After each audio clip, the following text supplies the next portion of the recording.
అందరికీ శుభోదయమ్మా. శుభోదయం. శుభోదయం సార్. ధన్యుడు పాఠం శుభోదయం సార్. నోట్స్ మొత్తం రాశారమ్మా.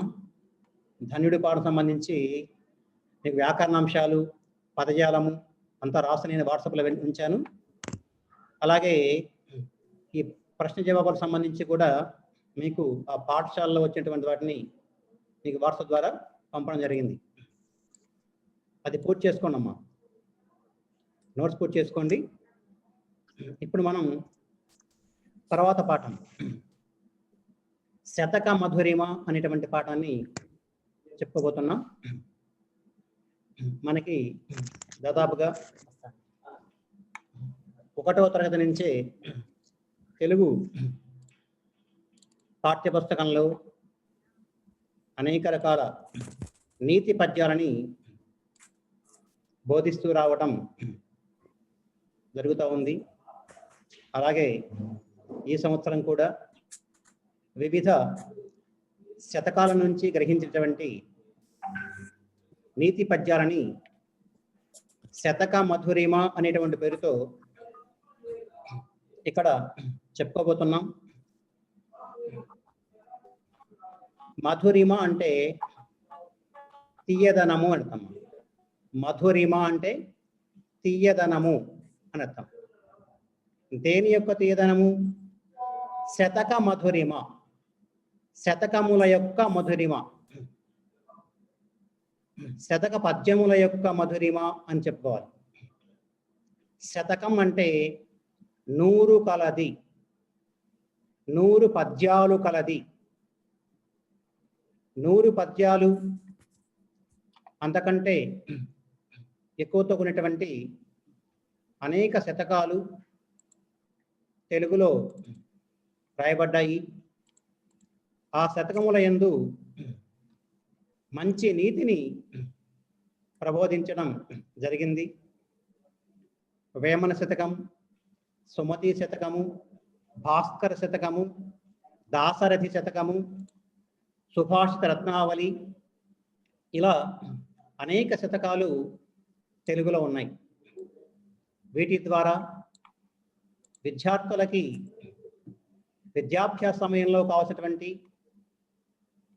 అనేక నైతిక విలువలు బోధించబడ్డాయి.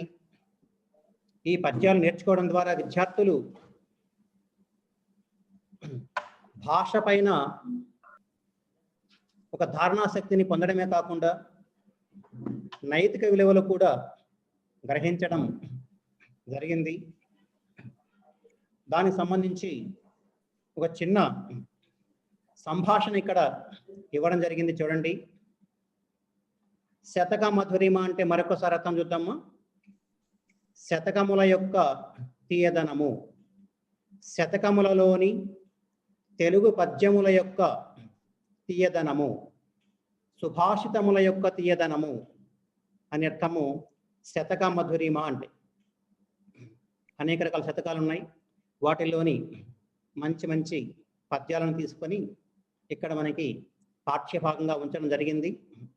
ఆ శతక మధురిమ పాఠ్యభాగాన్ని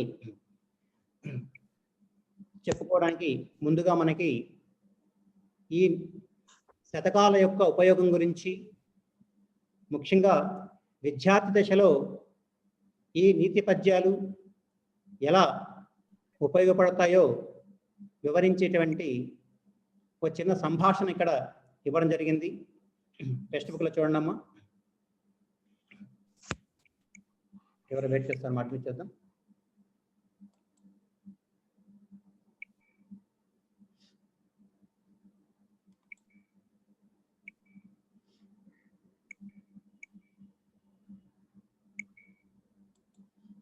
ఓకే అమ్మా, చదవండి, ఆలోచించి చెప్పండి అని చిన్న సంభాషణ చూద్దాం.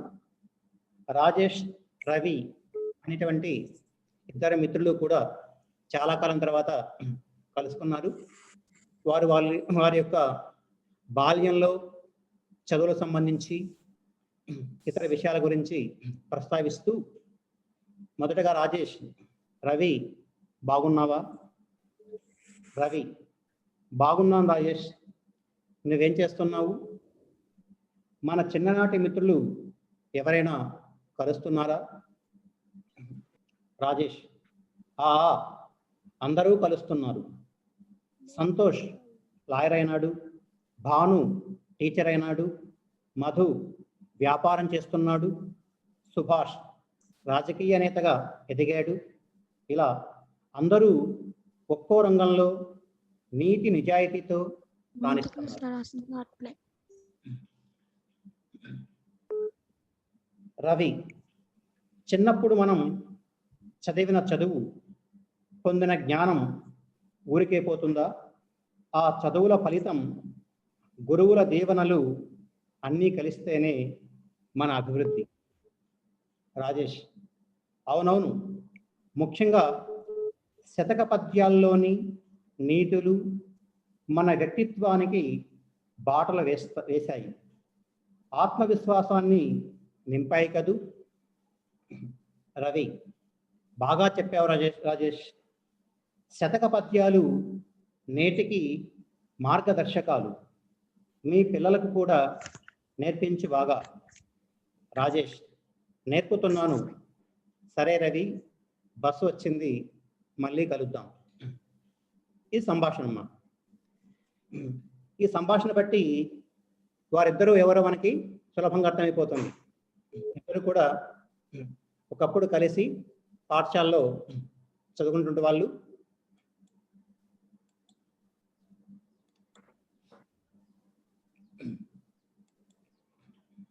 చాలా కాలం తర్వాత వాళ్ళు కలుసుకోవడం జరిగింది. వారు ఆ పాత విషయాల గురించి, పాత మిత్రుల గురించి మాట్లాడుకుంటూ, మరి చిన్ననాటి మిత్రులు ఏమైనా కలుస్తున్నారా ఏంటని చెప్పేసి అని అడగటం. దానికి రాజేష్: అవును కలుస్తున్నారు, అందరూ కూడా బాగా జీవితంలో స్థిరపడ్డారు, మంచి మంచి పదవుల్లో స్థానాల్లో ఉన్నారు. సంతోష్ ఏమో లాయర్ అయ్యాడు, భాను టీచర్ అయినాడు, మధు వ్యాపారం చేస్తున్నాడు, సుభాష్ రాజకీయ నేత అయ్యాడు. ఇలా అందరూ కూడా ఒక్కో రంగంలో స్థిరపడి నీతి నిజాయితీలతో రాణిస్తున్నారు అని చెప్పేసి చెప్పడం. దానికి రవి అంటున్నాడు, నీతి నిజాయితీ అంటేనే మరి ఇదంతా మనం చిన్నప్పుడు పాఠశాల స్థాయిలో చెందినటువంటి చదువు యొక్క ఫలితమే. ఎందుకంటే ఈ నీతి నైతిక విషయాలు వీటి బోధించడం అనేటువంటిది ఎక్కువగా విద్యార్థి దశలోనే ఉంటుంది, అందులోనూ పాఠశాల స్థాయిలోనే ఉంటుంది. కాబట్టి ఆ చిన్నప్పుడు చదివేటువంటి చదువు, నేర్చేటువంటి ఆ నైతిక విషయాలు మనకి జీవితంలో ఎప్పుడూ కూడా మార్గదర్శకాలు అవుతాయి. కాబట్టి ఆ నీతి పద్యాల యొక్క ఫలితము, ఆ గురువుల యొక్క దీవెన, ఇదంతా కూడా ఆ విద్యార్థుల యొక్క భవిష్యత్తుకి మంచి మంచి బాట వేస్తుంది అని చెప్పగానే రాజేష్ అన్నాడు, అవునవును, ముఖ్యంగా మనం తెలుగు పాఠ్య పుస్తకంలో బోధించేటువంటి శతక పద్యాలు అవి ఎంతో నీతిని మనకి సమాజం గురించి బోధిస్తాయి. అనేక పద్యాలు సమాజంలో ఎటువంటి పరిస్థితి ఉంటుందో పద్యాల ద్వారా చెప్పడం. ఆత్మశుద్ధి లేని ఆచారమదేల, భాండ శుద్ధి లేని పాకమేల, చిత్తశుద్ధి లేని శివ పూజలేలరా, విశ్వదాభిరామ వినురవేమ. మనం ఏ పని చేసినా సరే చిత్తశుద్ధితో చేయాలి అని చెప్పేటువంటి చక్కని పద్యం. ఆత్మశుద్ధి లేకుండా మనం ఏ పని చేసినా అది చక్కగా నెరవేరదని చెప్పేటువంటి పద్యం. మనం కాబట్టి ఆత్మశుద్ధితో మనం ఒక ఆచారాన్ని ఆచరించాలని చెప్పేటువంటి మంచి పద్యం అది. ఉప్పు కప్పు రంబు నొక్క పోలిక నుండు, చూడ చూడ రుచుల జాడవేరు, పురుషులందు పుణ్య పురుషులు వేరయ్య, విశ్వదాభిరామ వినురవేమ. మనుషుల్లో ఉన్నటువంటి గుణాల బట్టి తేడాలు ఎలా గ్రహించాలో, చూడడానికి మనుషులందరూ ఆ ఉప్పు కర్పూరంలాగా ఒకే రకంగా అనిపించినప్పటికీ కూడా గుణాలంటువంటివి తేడా ఉంటాయి. దాన్ని బట్టి మనుషులు అధములని, మధ్యములని, ఉత్తమ గుణం గలవారు అని చెప్పేసి సమాజం గుర్తిస్తుంది. దాని గురించి చెప్పడం. అల్పుడెప్పుడు పలుకు ఆడంబరముగాను సజ్జనుండు పలుకు చల్లగాను కంచు మురగునట్లు కనకంబు మురగున విశ్వదాభిరామ వినురవేమ. ఎంత చక్కగా చూడండి. ఏంటంటే సమాజంలో ఎవరైతే కొంచెం ఆర్భాటాలు చేస్తుంటారో వారేదో గొప్ప అని అనుకుంటాం, కానీ ఆ ఆర్భాటం వెనుక వారి యొక్క అసలైన స్వభావము కనిపిస్తుంది మనకి. కేవలం పెద్దగా మోగినంత మాత్రాన కంచు బంగారం కాదు కదా అనేటువంటి నీతి ఇక్కడ చెప్పడం జరిగింది.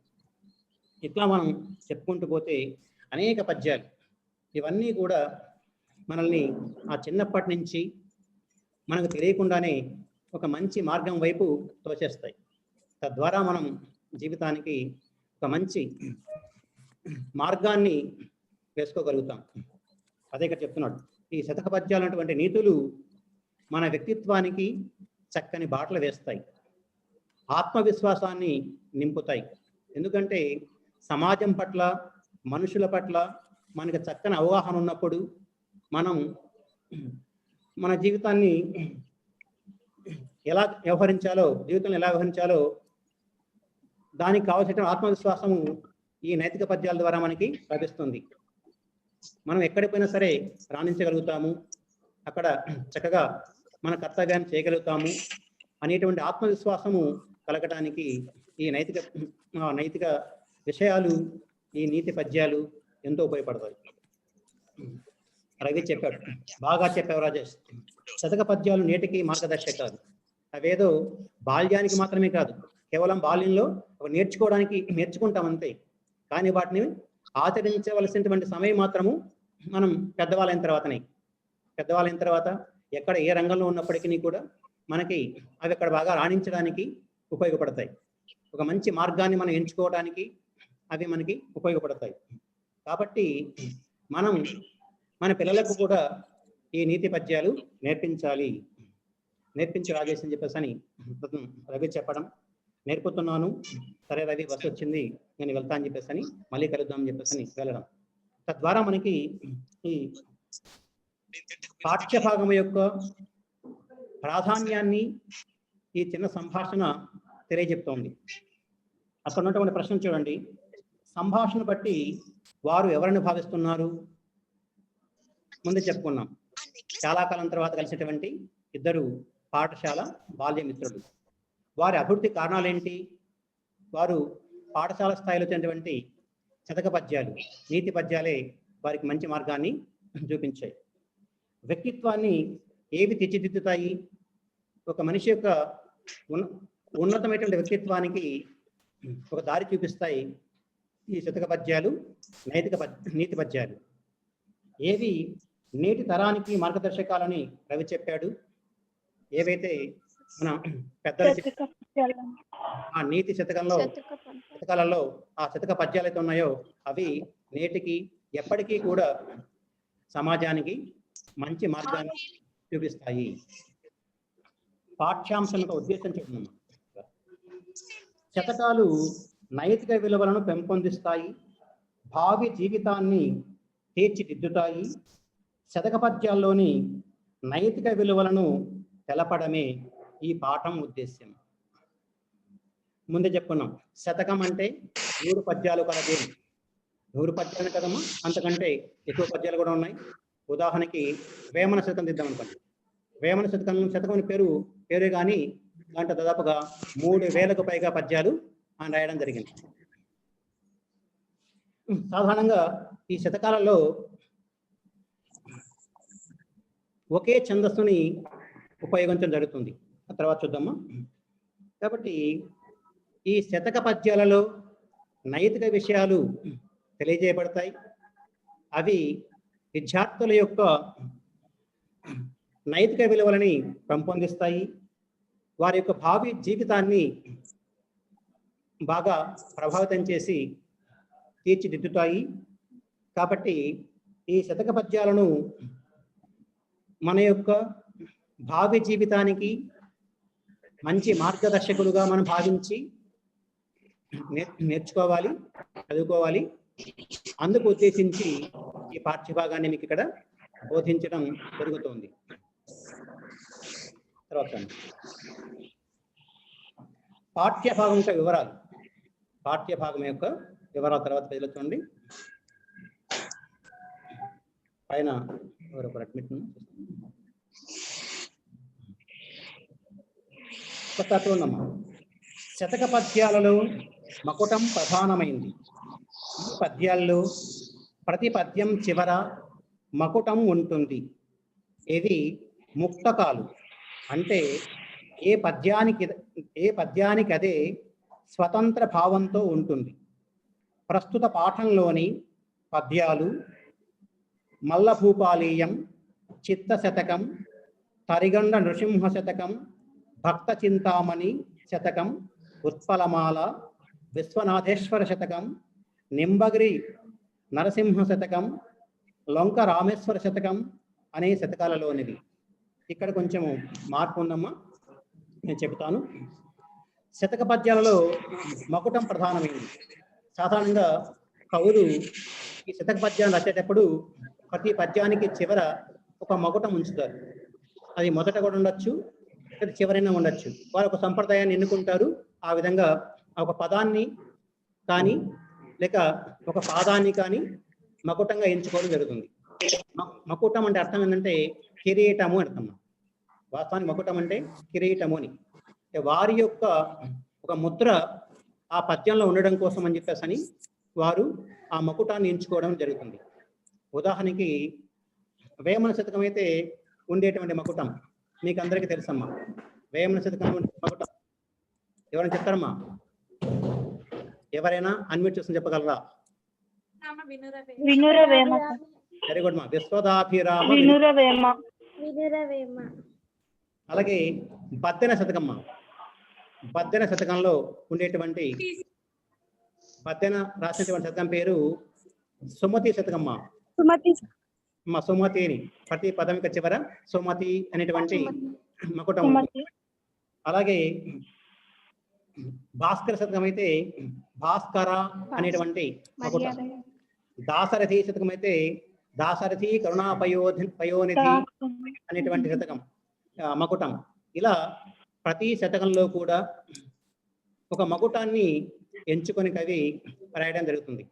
అయితే ఒక్కొక్కసారి ఈ మకుటం లేకుండా కూడా శతకాలు రాయబడినవి ఉన్నాయి. అయితే మకుటం ప్రధానం అంతే, తప్పనిసరి కాదు, ప్రధానంగా ఉంటుంది. మకుటం లేకుండా కూడా ఈ శతకాలు ఉండడం జరుగుతుంది.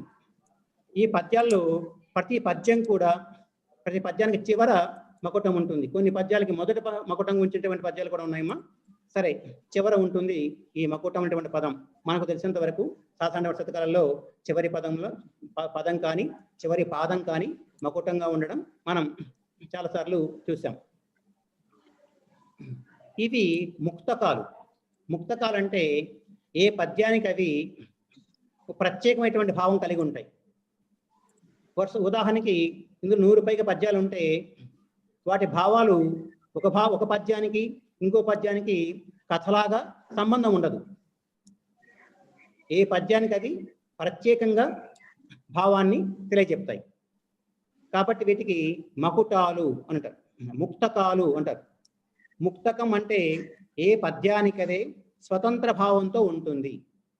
ఏ పద్యానికి అది స్వతంత్రమైన భావన అంటే పై పద్యానికి కానీ తర్వాత పద్యానికి కానీ సంబంధం ఉన్నటువంటి భావాలు దీనికి ఉండవు. సాధారణంగా కవులు తాము రాసేటువంటి శతకంలో ఛందస్సు రీత్యా ఒకే ఛందస్సుని ఉపయోగిస్తారమ్మా. వాళ్ళు మొదట ఒక వృత్తం కానీ లేక ఆ ఉపజాతుల కానీ ఏ ఛందస్సును స్వీకరిస్తే అదే ఛందస్సులోనే అన్ని పద్యాలు కూడా పూర్తి చేయడం జరుగుతుంది. ఇది సాధారణంగా శతకాల్లో ఉన్నటువంటి నిబంధన. తర్వాత ప్రస్తుత పాఠ్యాంశంలోని పద్యాలు. ఇక్కడ కొంచెము తేడా ఉందమ్మా. వాస్తవానికి ఇక్కడ చాలా పుస్తకాల గురించి ఇచ్చారు, శతకాల గురించి ఇచ్చారు. తర్వాత ఏదో మార్పులు జరగడం వల్ల మన పాఠ్య పుస్తకంలో ఉన్నటువంటి శతకాల పేర్లు ఇక్కడ లేవు. ఉదాహరణకి మల్లభూపాలీయం లేదు, చిత్త శతకం లేదు, ఉత్పలమాల, విశ్వనాథేశ్వర శతకము, నింబగిరి నృసింహ శతకము, లొంక రామేశ్వర శతకము, వీటి నుంచి పద్యాలు ఇక్కడ మనకి లేవమ్మా. ఇదేదో మొదట పాఠ్య వివరాల గురించి రాశారు, తర్వాత మార్పులు చేశారు కానీ ఈ పేరా మార్చల వాళ్ళు. వాటి స్థానాలు ఏమున్నాయి? మన టెక్స్ట్ బుక్ నుంచి చూసినట్టయితే మనకి సుభాషిత రత్నావళి నుంచి 2 పద్యాలు ఉన్నాయి. అలాగే నృసింహ శతకం నుంచి ఒక పద్యం ఉంది. చింతామణి భక్త చింతామణి శతకం నుంచి ఒక పద్యం ఉంది. భాస్కర్ శతకం నుంచి 2 పద్యాలు ఉన్నాయి. దాశరథి శతకం నుంచి ఒక పద్యం ఉంది. కాళహస్తి శతకం నుంచి ఒక పద్యం ఉంది. చివరగా స్తోమతి శతకం నుంచి ఒక పద్యం ఉంది. అంటే మన పాఠ్య భాగంలో ఉన్నటువంటి పద్యాలు స్వీకరించినటువంటి శతకాలు పైన ఇక్కడ చెప్పినట్టుగా కాకుండా వేరేగా ఉన్నాయి. సరే, అవి ఏమున్నప్పటికీ కూడా మనం పద్యం చెప్పుకునే ముందు ప్రతి పద్యానికి కూడా ఆ కవి గురించి పరిచయం చేసుకుందాం. ఒకేసారి కవులందరి గురించి పరిచయం చేసుకోవడం అనేటువంటి కాకుండా మనం ఏ పద్యం అయితే చెప్తున్నామో ఆ పద్యానికి సంబంధించినటువంటి కవిని పరిచయం చేసుకొని ఆయన రచించేటువంటి శతకంలోని పద్యాన్ని మనం చెప్పుకుందాం. వాటిని అంతా మొత్తం వరుసగా ఇవ్వడం జరిగింది. ఇక్కడ కూడా మనకి ఈ చిత్త శతకకర్త అని చెప్పినట్టు ఇది దీంట్లో నుంచి పద్యం లేదు కనుక మొదట మనకి ఇచ్చేటువంటి ఈ మల్లభూపాలయంలో కూడా దాని నుంచి పద్యం లేదు కనుక ఈ 1, 2 నుంచి పద్యాలు లేవు. దానికి బదులుగా మనకి ఉన్న పద్యాలు ఏంటంటే మొదట మనకి ఏనుగు లక్ష్మణ కవి గారి గురించి ఆయన రాసేటువంటి భర్తృహరి సుభాషితాలను తెలుగులోకి రాశాడు. సుభాషిత రత్నావళి అని చెప్పేసి అని వాటి నుంచి 2 పద్యాలు ఉన్నాయి. వాటిని మొదటగా మనం చెప్పుకుందాం. కాబట్టి ముందుగా మనం పరిచయంగా ఏనుగు లక్ష్మణ కవి గురించి చెప్పుకుందాం. సరే, ఏనుగు లక్ష్మణ కవి అంటే ఇక్కడ టెక్స్ట్ బుక్లో అయితే మీ దగ్గర ఉన్నటువంటి టెక్స్ట్ బుక్లో ఉంది కదమ్మా ఏనుగు లక్ష్మణ కవి గురించి ఉంది సార్. ఎందుకంటే ఇక్కడ స్టైలర్స్ లో ఉన్నటువంటి ఈ చిత్రాల్లో కనిపించేటువంటి పాఠ్య పుస్తకం పాతది ఎక్కడదమ్మా. అది మొదట 2013లో ఉన్నటువంటి పుస్తకం అది. అదే ఇక్కడ పెట్టిన నెట్లో ఉంది. దాన్ని డౌన్లోడ్ చేయడం జరిగింది. తర్వాత మార్పులు జరిగాయి కానీ దాన్ని అట్లా ఉంచారు. కనుక మనం మొదటగా ఏనుగు లక్ష్మణ కవి గురించి పరిచయం చేసుకుందాం. ఈయన తూర్పుగోదావరి జిల్లా పెద్దాడ గ్రామంలో నివసించారు. క్రీస్తు శకము 1720 నుంచి 1780 మధ్యకాలంలో జీవించినట్లుగా చారిత్రకుల అభిప్రాయం. భర్తృహరి సంస్కృతంలో రచించిన సుభాషిత త్రిశతిని తెలుగులో అనువదించారు. దాని పేరు సుభాషిత రత్నావళి. అదే కాకుండా ఆయన రామేశ్వర మహత్యము, విశ్వామిత్ర చరిత్ర, గంగా మహాత్యం, రామవిలాసం అనేటువంటి వీరి ప్రసిద్ధ రచనలు. మొదటగా ఏనుగు లక్ష్మణ కవి గురించి కవి పరిచయంగా మనం చెప్పుకుంటున్నాం. ఏనుగు లక్ష్మణ కవి గారు తూర్పుగోదావరి జిల్లా పెద్దాడ గ్రామంలో జీవించేట్టుగా తెలుస్తోంది. ఆయన క్రీస్తు శకము 1720 నుంచి 1780 మధ్యకాలంలో జీవించేట్టుగా చారిత్రకుల అభిప్రాయం. ఇంత స్పష్టమైనటువంటి ఆధారాలు లేవమ్మా. తర్వాత ఉంటుండే వాళ్ళు ఈ సమకాలికులు వాళ్ళు చెప్పడం వల్ల ఈ భాషా చరిత్రను బట్టి ఆయన కాలాన్ని నిర్ణయించడం జరిగింది. వీరు ఈ ఏనుగు లక్ష్మణ కవి గారు రచించేటువంటి గ్రంథాలలో బాగా ప్రసిద్ధి పొందేటువంటిది ఈ సుభాషిత రత్నావళి. ఇది సంస్కృతంలో భర్తృహరి అనేటువంటి ఒక కవి సుభాషిత త్రిశతి అనేటువంటి పేరుతో 3 శతకాలు రాశాడు. త్రిశతి అంటే 3 శతకములు అన్నమాట. అది నీతి శతకము, వైరాగ్య శతకము, శృంగార శతకం అని 3 శతకాలు రాశాడు. వాటి మూడింటిని సుభాషిత త్రిశతి అని అంటారు. ఆ సంస్కృతంలో భర్తృహరి రచించేటువంటి ఆ సుభాషిత త్రిశతి అనేటువంటి 3 శతకములని తెలుగు భాషలోకి అనువదించారు ఏనుగు లక్ష్మణ కవి గారు. దాని పేరు సుభాషిత రత్నావళి అనే పేరుతో ఆ నీతి శతకాన్ని అనువదించడం జరిగింది. ఇది బాగా ప్రసిద్ధి పొందింది మన తెలుగు భాషలో. లక్ష్మణ కవి గారు రచించేటువంటి ఇతర గ్రంథాలు కూడా ఉన్నాయి. ఆయన ఈ సుభాషిత రత్నావళితో పాటు రామేశ్వర మహత్యము, విశ్వామిత్ర చరిత్ర, గంగా మహత్యము, రామవిలాసము అనేటువంటి ఇతర రచనలు కూడా చేయడం జరిగింది. కానీ అన్నిటికంటే కూడా బాగా ప్రసిద్ధి పొందినటువంటి గ్రంథము శతకము ఈ సుభాషిత రత్నావళి. అందులో ఉన్నటువంటి పద్యాలు చెప్పుకునే ముందు ప్రవేశికగా మనకి ఒక చిన్న పేరు ఇచ్చారమ్మా, చూద్దాం. పైన మీరు ఆ దృశ్యంలో చూడొచ్చు. ప్రవేశిక విశిష్టమైన సాహిత్య ప్రక్రియల్లో పద్యం ఒకటి. పద్యం ఛందోబద్ధమైంది, లయాత్మకంగా గానయోగ్యంగా ఉంటుంది, ధారణకు అనువుగా ఉంటుంది. అందుకే మన ప్రాచీన కవులు స్తుతులు, శాస్త్ర విషయాలు, నైతిక విషయాలని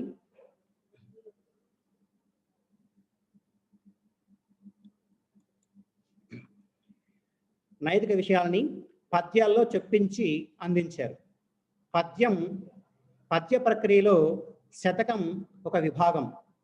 మేలి ముత్యాల లాంటి శతక పద్యాల నుంచి కొన్నింటిని ఈ పాఠం ద్వారా తెలుసుకుందాం. పద్య రసానుభూతిని ఆస్వాదిస్తూ నైతిక విలువల్ని పెంపొందించుకుందాం. ప్రవేశిక అంటే మన పాఠంలోకి వెళ్ళే ముందు పాఠం గురించి, ఇక్కడ చెప్పే విషయాల గురించి కొద్దిగా మరింత పరిచయాన్ని ఇవ్వటం. సాహిత్యంలో ఒక విశిష్టమైనటువంటి ప్రక్రియ ఈ పద్యం. పద్య సాహిత్యము, గద్య సాహిత్యము, చెంపు సాహిత్యము అనేటువంటి 3 భాగాలు ఉన్నాయి. చెంపు అంటే పద్యము గద్యము 2 కలిసి ఉంటాయి. వాటిల్లో ఈ పద్య సాహిత్యం అటువంటిది మన ప్రాచీన కాలం నుంచి బాగా ప్రధానమైనటువంటిది. ఈ పద్యము ఛందోబద్ధమైనటువంటిది. మీకు తెలుసు, ప్రతి పద్యంలో కూడా ఛందస్సు ఉంటుంది. ఒక ఛందస్సు విధానాన్ని అనుసరించి పద్యాన్ని రాయడం జరుగుతుంది. సాధారణంగా పద్యము లయాత్మకంగాను గానయోగ్యంగాను ఉంటుంది. అంటే పాడుకోవటానికి అనువుగా ఉంటుంది. అన్నిటికంటే మించి ఒక విషయాన్ని పద్యం ద్వారా అయితే మనం బాగా ధారణ పొందవచ్చు, అంటే గుర్తుపెట్టుకోవచ్చు. ఒక విషయం మనకి పద్యం ద్వారా చెప్పినప్పుడు పద్యాన్ని అయితే మనం బాగా వల్లవేసి కంఠస్థం చేసి గుర్తుపెట్టుకోగలుగుతాం. గద్యం అయితే పద్యంలాగా గుర్తుపెట్టుకొని వరుసగా ఒకేసారి చెప్పడానికి వీలు కాదు. కాబట్టి మన ప్రాచీన కవులు ఏం చేశారు, అనేక విషయాలు, స్తుతులు, స్తోత్రాలు కానీ, శాస్త్ర విషయాలు కానీ, నైతిక విషయాలు కానీ, ఇవన్నీ కూడా పద్య రూపంలో చెప్పి మనకు అందించారు. ఈ పద్య ప్రక్రియలో కూడా శతకం అనేటువంటిది ఒక విభాగం. చెప్పాల్సిన విషయాన్ని ఎక్కువగా నైతిక విషయాలనే ఈ శతక రూపంలో చెప్పడం అనేది జరిగింది. మేలి ముత్యాల లాంటి ఈ శతక పద్యాల్లో కొన్నింటిని మనకి ఈ పాఠం ద్వారా మనకి బోధించబోతున్నారు. వాటిని మనం చెప్పుకుందాం. ఈ పద్య రసానుభూతి, నైతిక విషయాలని ఈ పాఠం ద్వారా మనం తెలుసుకొని మన యొక్క నైతికతను పెంచుకుందామని చెప్పేసి అని ప్రవేశిక ద్వారా చెప్పారు. తర్వాత మనం పద్యంలోకి వెళ్దాం. ఏనుగు లక్ష్మణ కవి గారు రచించేటువంటి సుభాషిత రత్నావళి నుంచి గ్రహించేటువంటి మొదటి పద్యం చూడమ్మా. నీరము తప్తలోహమున నిల్చి యనామకమై నశించు. నీరము తప్తలోహమున నిల్చి యనామకమై నశించు. నా నీరమే ముత్యమట్లు నలినీదల సంస్థితమై తనర్చున్. ఆ నీరమే సుక్తిలోబడి మణిత్వముగాంచు సమంచిత ప్రభన్. పౌరుష వృత్తులిట్లు అధము మధ్యము ఉత్తము గొల్చు వారికిన్. మరొకసారి. నీరము తప్తలోహమున నిల్చి యనామకమై నశించు. నా నీరమే ముత్యమట్లు నలినీదల సంస్థితమై తనర్చున్. ఆ నీరమే సుక్తిలోబడి మణిత్వముగాంచు సమంచిత ప్రభన్. పౌరుష వృత్తులిట్లధము మధ్యము నుత్తము గొల్చు వారికిన్. ముందుగా పదవి భాగం చూద్దామా. నీరము తప్తలోహమున నిలిచి అనామకము అయి నశించున్ ఆ నీరమే ముత్యమట్లు నలినీదల సంస్థితమై తనర్చున్ ఆ నీరమే సుక్తిలోన్ పడి మణిత్వము కాంచు సమంచిత ప్రభన్ పౌరుష వృత్తులు ఇట్లు అధము మధ్యమున్ ఉత్తము కొల్చువారికిన్. ఈ పద్యానికి భావం చెప్పుకునే ముందు ప్రధానంగా ఈ పద్యంలో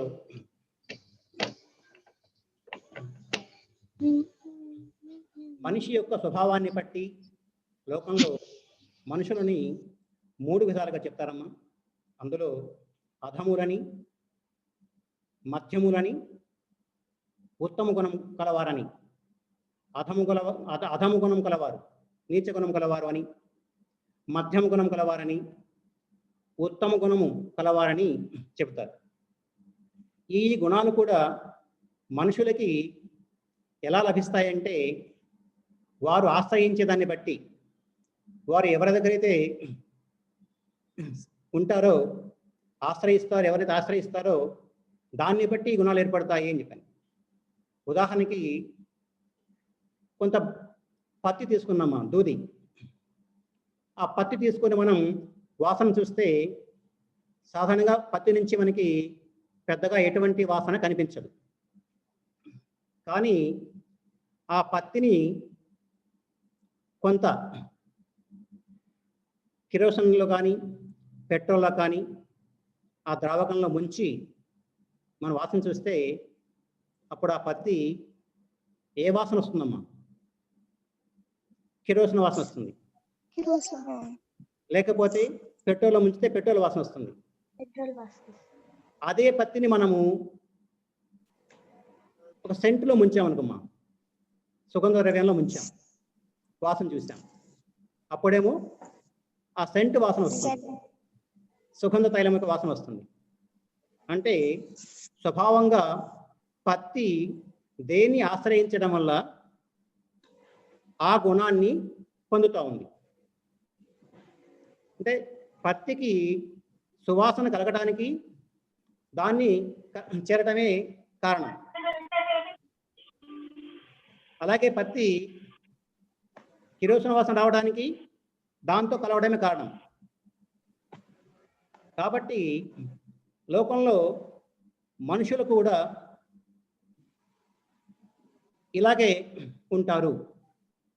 వారు అధము గుణం కలవారిని ఆశ్రయిస్తే అధములవుతారని, మధ్యమ గుణం గలవారిని సేవిస్తే మధ్యమ గుణం గలవారు అవుతారని, ఉత్తములని ఆశ్రయిస్తే సజ్జనులను సేవిస్తే సజ్జనులు అవుతారని ఒక నీతిని ఈ పద్యంలో మరొక మంచి ఉదాహరణ ద్వారా చెప్పబోతున్నాడు. ఆ ఉదాహరణ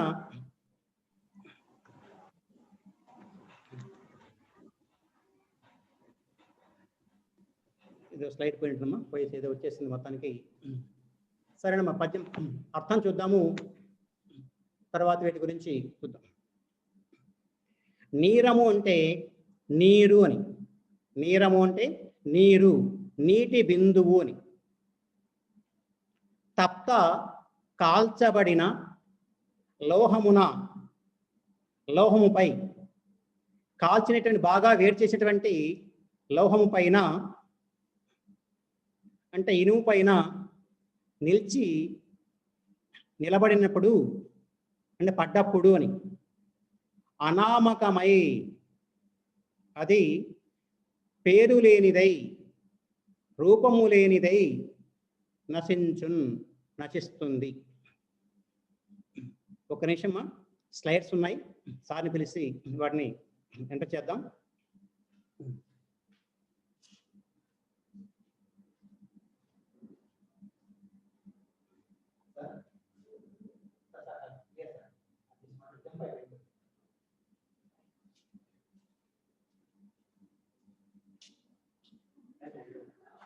కాలేదు సార్, టైం సార్, అది ఎందుకు మధ్య చేస్తుంది ఆ స్లైడ్స్ చూద్దామని స్లైడ్స్ సార్ మన ఇష్టం.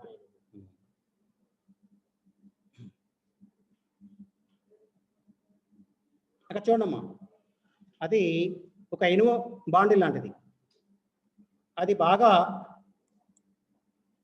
కాల్చబడినట్లయితే, బాగా వేడి చేయబడినట్లయితే, బాగా కాల్చబడి ఉన్నటువంటి వేడిగా ఉన్నటువంటి ఆ ఇనుము పైన నీటి చుక్క పడ్డప్పుడేమవుద్దమ్మా, కొద్దిసేపట్లో అనేది ఆవిరైపోయి రూపం లేకుండా నశిస్తుంది.